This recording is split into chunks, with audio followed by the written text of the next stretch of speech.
Сәлем баршаңызға достар, сіздермен Ләззат. Бүгін сіздерге осындай топ-томпақ әрі жұмсақ бауырсақты жасайтын боламыз.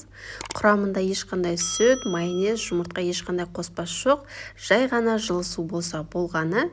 Дәл осы рецепт бойынша жасап көруге кеңес беремін. Видеоны соңына дейін қарап, каналға тіркелуді ұмытпаңыздар.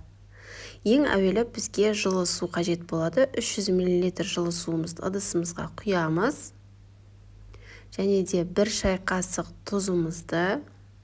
Егер қантты көп салуды қаласаңыздар, көп салсаңыздар болады. Мен 1 ас қасық қант салып, қант пен тұз ерігенше жақсылап араластырып алдым.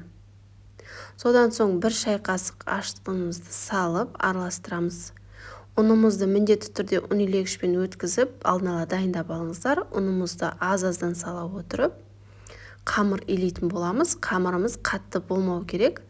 Кішкене жұмсақтау етіп илеңіздер, қолға жабыспайтындай, сонда сіздердің бауырсақтарыңызда жұмсақ болады. Мейлінше қамырларыңызды жақсылап илеп, ең соңында 1 ас қасық сұйық майды құйып, тағы да жақсылап илеп жіберіңіздер.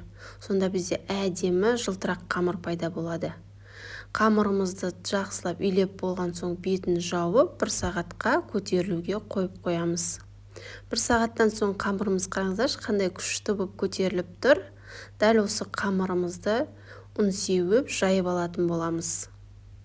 Егер сіздердің қамырларыңыз қатты болса, бауырсақтарыңызда қатты болып қалады. Қамырымызды жайып, дөңгелек формамен кесіп алсаңыздар болады. Мен осындай стақанның көмегімен барлық бауырсақтарды дәл осылай кесіп алдым. Және де артық қамырларын алып тасталып, қайтадан дөңгелек етіп жайып алсаңыздар болады. Екінші рет дөңгелек етіп жайып алдым, тағы да бауырсақтарды кестім. Ең соңғы қамырды дәл осылай кесіп пісіріп алдым. Дайын болған бауырсақтардың үстін жауып, 15 минутқа көтерілгенше қойып қойыңыздар. Бұрында аналарымыз ошаққа пісіріп, аунатып пісіріп алушы еді. Қазір көп жерде газ болғандықтан бауырсақты осындай шұңқырлау ыдысқа пісіріңіздер, майын көп құйып. Және де бауырсақты салған кезде әр 2 секунд сайын аунатып тұрыңыздар. Бірінші беті қызарып, екінші бетіне аударсаңыздар, сіздердің бауырсақтарыңыз бір шеті ісіп, бір шеті іспей қалады.